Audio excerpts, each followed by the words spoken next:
Halo, assalamualaikum warahmatullahi wabarakatuh. Jumpa kembali dengan Banyang EBS ya. Selamat pagi semuanya teman-teman ya. Mudah-mudahan sehat selalu. Dan pagi hari ini kita mau nonton videonya Opung Parpelak membahas tentang Yasona Lauli, yang dimana kemarin dipanggil KPK.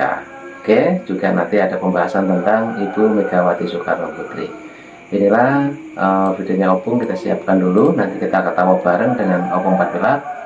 Dan mungkin teman-teman punya saran dan kritik, jangan lupa tulis di kolom komentar saya. Oke, lanjut untuk videonya Opung, kita play dulu. Inilah Opung Parpelak.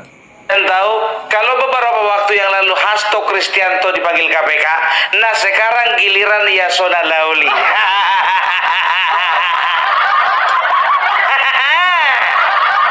Loh, kok iso Bung? Ya iso lah, mau sora iso.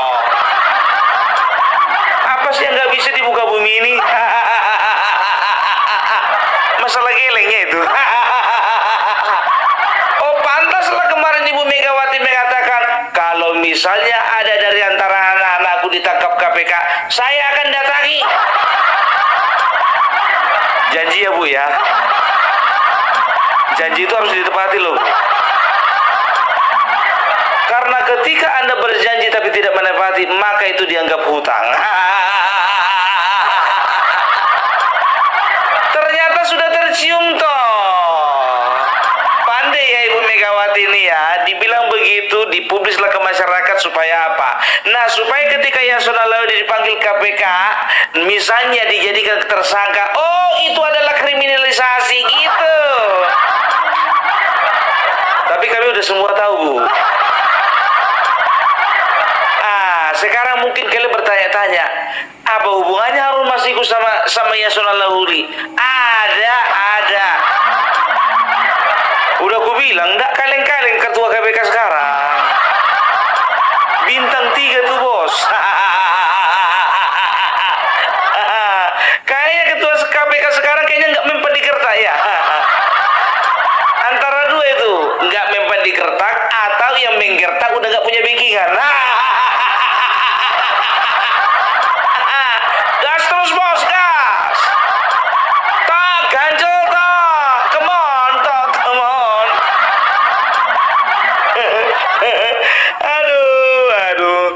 Ya ada hubungannya. Jadi ternyata kemarin ya Yasona Lauli dipanggil KPK, tapi beliau mangkir. Katanya tolong dulu dijadwalkan ulang.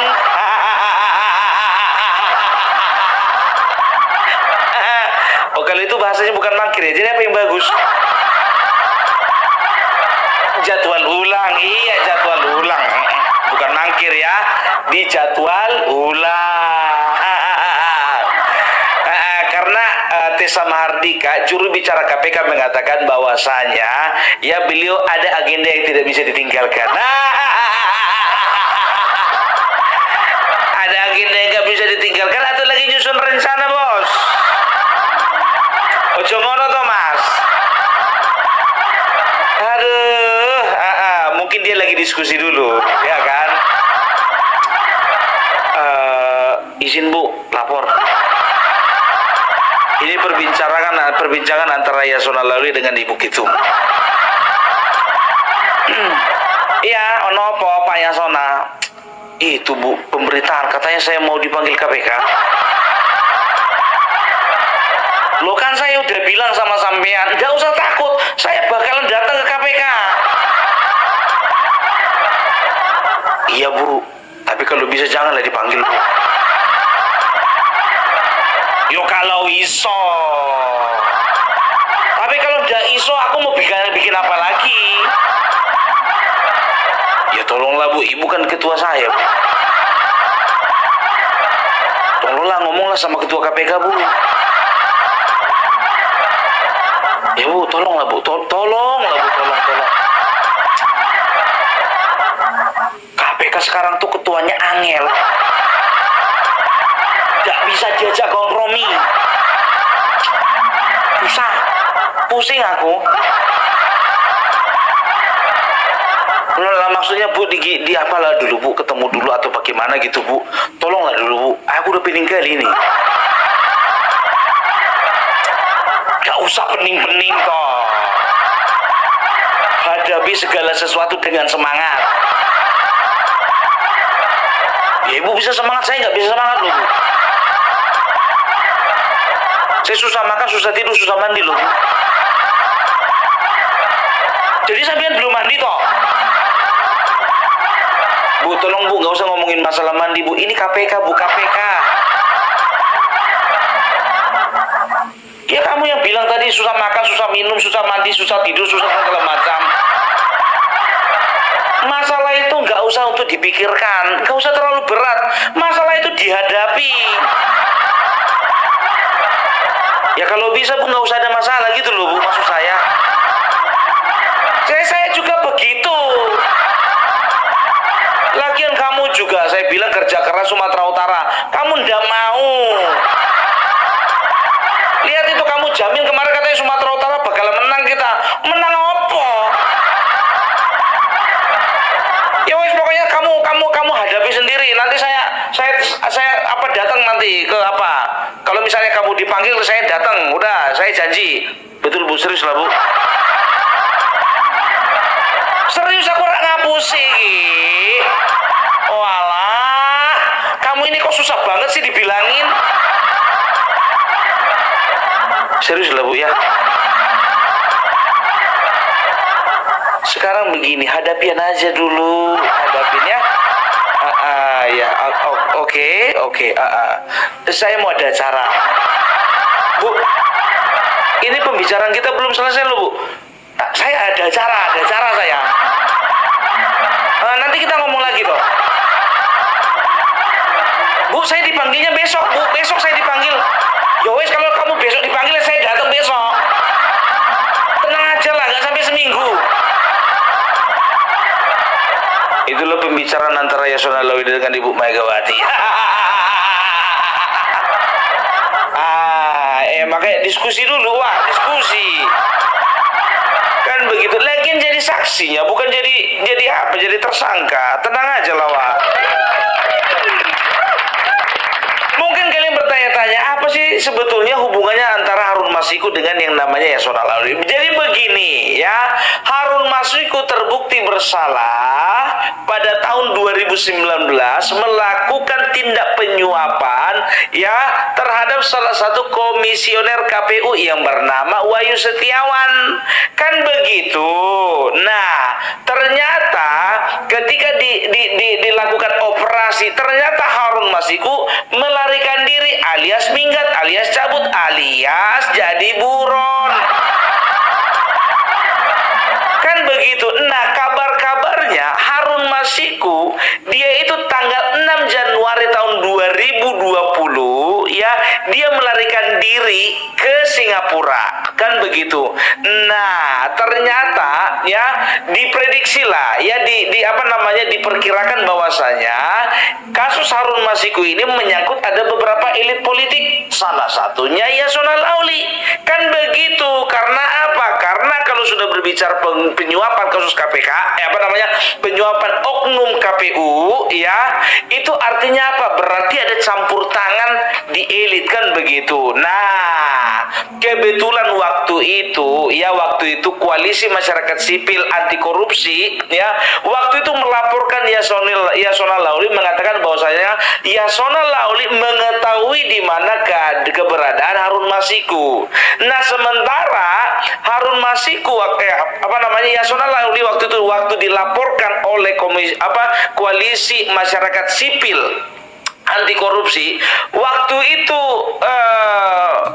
Yasona Lawli memberikan keterangan bahwasanya yang bernama Harun Masiku itu masih berada di luar negeri. Kan begitu. Ternyata keterangannya berbeda dengan yang disampaikan Dirjen Imigrasi waktu itu yang bernama Roni F. Sampi. Beliau mengatakan bahwasanya Harun Masiku memang benar pergi ya ke Singapura, tapi tanggal 6 dia pergi ke Singapura, tanggal 7 Januari dia sudah kembali ke Indonesia. Nah, tanggal 8 ketika terjadi operasi tangkap tangan terhadap komisioner KPU yang bernama Wahyu Setiawan, tanggal 8 Januari, waktu itu Yasona Lawli memberikan keterangan palsu, mengatakan bahwasanya per tanggal 8 Harun Masiku masih berada di luar negeri. Sementara Dirjen Imigrasi mengatakan ya bahwasanya Harun Masiku tanggal 6 berangkat ke Singapura, tanggal 7 sudah nyampe di Indonesia. Nah, itu sangat menarik teman-teman ya, keterangan dari Opung Barbella dan membahas tentang Bapak Yasona Lawli. Oke, lanjut lagi untuk Opung Barbella, kita play lagi untuk videonya. Lanjut. Artinya apa? Di sini Yasona Lawli memberikan keterangan bohong gitu loh ya. Jadi ada apa namanya? Ada usaha untuk menutup-nutupi, kan begitu loh. Apa emangnya urgensi seorang Yasona Lawli menutup-nutupi masalah Harun Masiku? Sekarang begini ya, kalau berbicara tentang larinya Harun Masiku itu kan berarti ada kaitannya dengan imigrasi, kan begitu ya. Sementara keimigrasian itu di bawah Kemenkumham. Aku nggak tahu, mungkin waktu itu kong kali kong lah Yasona Lawli dengan beberapa petugas kantor imigrasi untuk membuat keterangan palsu bahwasanya Harun Masiku berangkat tanggal 6 sampai tanggal 8 belum masuk ke Indonesia. Padahal pernyataan Dirjen Imigrasi waktu itu Roni M. Sobi mengatakan tanggal 7-nya sudah kembali ke Indonesia. Jadi 6 Januari berangkat, tanggal 7 Januari kembali, artinya hanya 1 hari. Dia itu ada di Singapura, selebihnya itu dia itu di Indonesia. Makanya tidak heran ya, kepolisian beserta juga KPK menyatakan bahwasanya sekarang ini Harun Masiku ada di Purworejo. Ya, karena apa? Karena mereka sudah mengedarkan ya foto-foto yang menggambarkan Harun Masiku. Ada 4 foto itu, foto terbaru ya. Supaya apa? Kalau misalnya ada masyarakat yang mengetahui keberadaan Harun Masiku, segera dilaporkan kepada pihak yang berwajib. Ditambah lagi ada sayembara yang dilakukan oleh Bapak Marwarar Sirait. Ya, sebanyak berapa? Dia katakan 8 miliar bagi siapa yang bisa mengatakan di mana keberadaan Harun Masiku. 8 miliar, bisa beli sawah berapa hektar itu. Ya, yuk semangat teman-teman yang di Pulau Jawa, apalagi yang di Purworejo, katanya di sebelah sana ada terendus Harun Masiku. Yuk semangat, semangat. Ya, sekarang yang jadi pertanyaannya ya, kenapa Opung ya waktu itu ya tidak dilaporkan saja Yasona Lawli supaya dipecat Bapak Joko Widodo? Nah, itulah salah satu yang menjadi aduan dari koalisi masyarakat sipil anti korupsi ini. Ya, mereka melaporkan Yasona Lawli dan mengatakan ya dan dan menekankan kepada pemerintah supaya Yasona Lawli itu ditegur, kalau bisa juga dipecat sebagai Menteri Hukum dan HAM waktu itu. Ya, cuman kan kita tahu lah, walaupun 1000 kali kita berkuar supaya dia diturunkan, kalau memang masih ada orang kuat di belakangnya, mana bisa itu? Kan begitu. Nah, keterangan KPK baru-baru ini mengatakan bahwasanya ada keterkaitan antara Yasona Lawli dan juga Harun Masiku. Nah, sekarang ya jadi pertanyaannya ya, apakah ini bukan merupakan tindakan kriminalisasi? Kenapa tidak dari kemarin saja dipanggil KPK ini si Yasona Lawli? Ternyata jawaban KPK apa? Karena waktu itu alat buktinya belum tercukupi, belum terpenuhi, kan begitu. Nah, sekarang alat buktinya, bukti-bukti sudah mengarah kepada Yasona Lawli, mau nggak mau harus dilakukan pemanggilan. Kan masih dipanggil bro, belum ditangkap. Datang aja susah amat, Hasto aja dipanggil datang dia. Masa kau ndak mana nyalimu? Itu dia, makanya ya, jadi untuk Yasona Lawli kalau bisa dikatakan ya, dia agak kurang memungkinkan untuk tidak tahu keberadaannya Harun Masiku, karena kawan inilah yang berusaha menutup-nutupi di mana keberadaan Harun Masiku. Dan tahu enggak kalian ya, Undang-Undang Nomor 31 Pasal 21, ngomong undang-undang Opung Barbella ngeri. sendiri Wak kalau udah masuk undang-undang. Ya biar ini terang benderang, jangan hoax kita. Jadi menurut Undang-Undang Nomor 31 Pasal 21 Tahun 1999, ya Undang-Undang Tipikor mengatakan barang siapa berusaha untuk menghalang-halangi penyidikan maka akan dikenai pidana. Itu ngomong sama Bung Parpelak begitu, harus pakai undang-undang. Nah, kocak juga ya Opung Marpela membahas tentang Yasona Lawli dan tentunya nanti juga ada pembahasan tentang Bu Mega ya, tentang PDIP. Oke, lanjut lagi untuk Opung. Jadi nggak asal nyablak gitu loh. Ini enggak, kalian bilang lagu ini penjilat, kalian bilang lagu ini ngomong nggak berdasar, kalian bilang lagu ini ngomong nggak berdasarkan informasi. Full informasi sama aku biar tahu kalian. Itu dia. Jadi masyarakat jangan dibodoh-bodohi. Ya, tidak ada niat KPK untuk mengkriminalisasi yang namanya Yasona Lawli. Memang dia sekarang menjadi anggota dewan, kan begitu. Nah, sekarang mau dia mau jadi anggota dewan kayak sekarang, mau dia menjadi menteri kayak sekarang, nggak masalah. Yang penting ketika dia tersangkut paut dengan masalah penyuapan ini, maka dia akan dipidana sesegera mungkin. Ya kan? Itu dia. Jadi kan udah jelaskan apa keterkaitannya antara Harun Masiku dengan Yasona Lawli. Tepuk tangan dulu kita. Kalau terbukti, ya ini namanya obstruction of justice gitu dia. Menghalang-halangi penyidikan. Jadi, jangan dihalang-halangi penyidikan. Udah, datang aja lah susah kaya. Berikan keterangan yang sejujur-jujurnya gitu loh, susah kan ya. Apa sih susahnya ngomong jujur?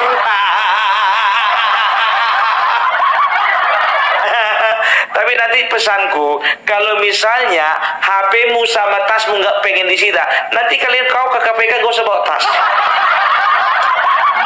Nanti sama kayak Siasto ditahan, nanti tasnya merepek kau. Kan begitu? Iya, jadi itu dia ya. Jadi jangan pernah kalian katakan ini adalah usaha untuk mengkriminalisasi PDIP. Tidak ya, karena gimana pun juga semua ada proses ya.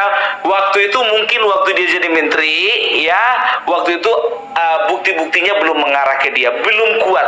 Nah sekarang makin kesini makin kuat. Aku pun nggak tahu entah kenapa. Kok bisa makin kesini makin kuat ya?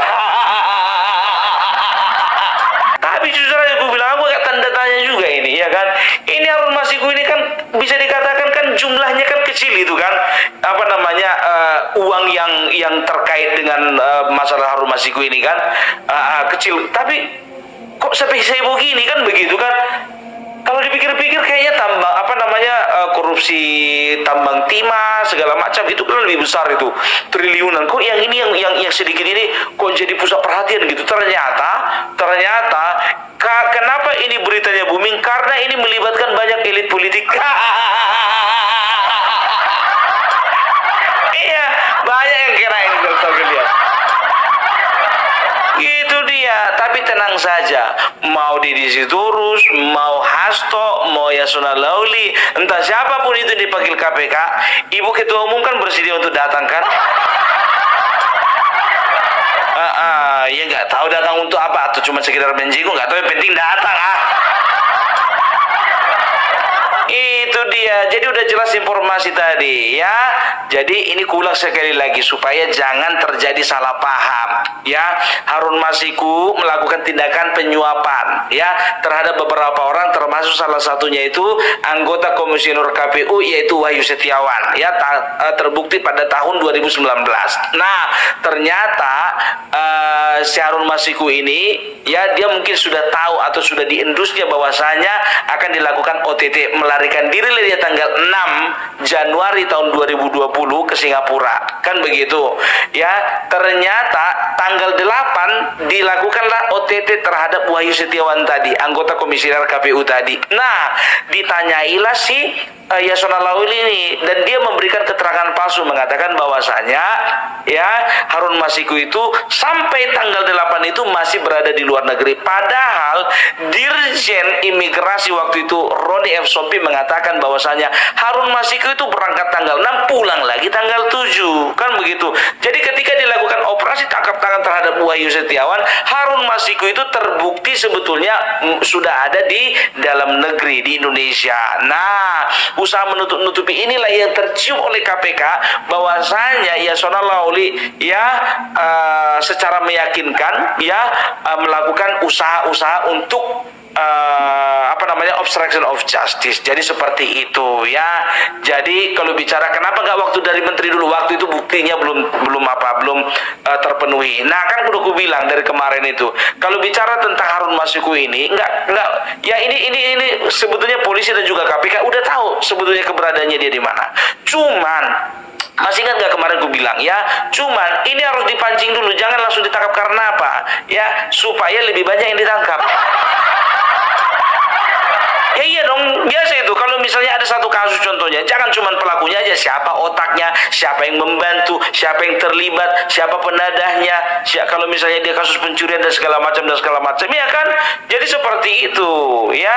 Jadi jangan pernah kita itu mengatakan bahwasanya ya ada kriminalisasi terhadap Yasona Lawli. Tidak, bohong itu. Ya, udah jelas ya. Jadi Ibu Ketum, saya titiplah Yasona Lawli sama Ibu ya.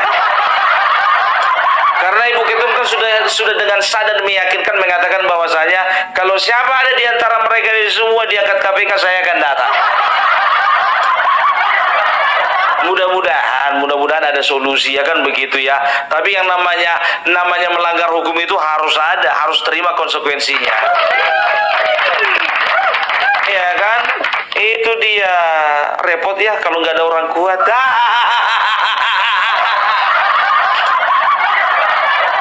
Itulah dia. Tapi ini secara politik ya. Kita berbicara tadi kan dari sisi hukum kita udah bicara. Kalau secara politik, ini aku yakin ini menurutku. Ini aku yakin ini adalah pembalasan dendam dari Bapak Joko Widodo. Karena apa? Mungkin kemarin itu dia sebetulnya bisa dikatakan tertekan batin gitu loh. Sebetulnya kasat mata dia ya ada penyelewengan ini, penyelewengan itu, ada penyalahgunaan ini, penyalahgunaan itu. Cuman karena dilihat itu kawan-kawannya satu rumah sama dia, ya dia terpaksa memilih untuk bisa menjaga kestabilan. Kan begitu, dia menjaga stabilitas, kan begitu ya. Ini kan menurutku ya kan secara politik. Makanya ketika sekarang dia udah nggak ada sakut lagi sama PDIP, terbongkarlah satu-satu. Makanya kok Hasto kemarin kenapa keluarkan itu Bapak Joko Widodo?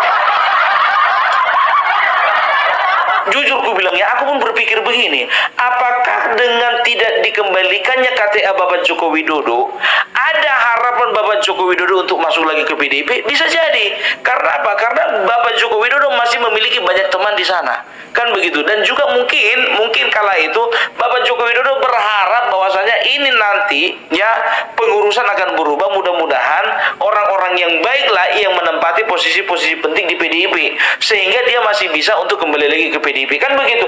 Ternyata enggak, sebaliknya. Yang bikin ulah pula itu yang kayaknya yang lebih dominan. Itu dia. Makanya yaudah ya, lihatlah sekarang siapa terjangnya kan.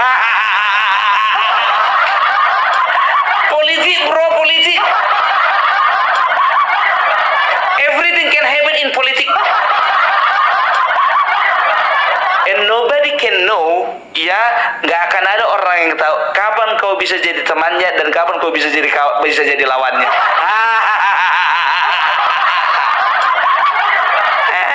Kalau di dalam politik ini cucuk mencucuk biasa itu. Sikut mengikut biasa itu, tunjang menunjuk biasa itu. Kawan sendiri pun ditunjangnya itu.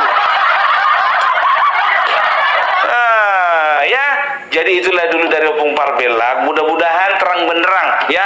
Mudah-mudahan juga ini pada lagi menanti-nanti di masyarakat ini. Mana nih Harun Masiku? Mana Harun Masiku? Ya, kami percayakan semuanya ini kepada KPK yang baru ya. Karena kami tahu ketua KPK yang baru itu bisa kami andalkan. Mantap. Iya, jadi itu dulu dari Opung Parpelak. Salam NKRI, NKRI harga mati.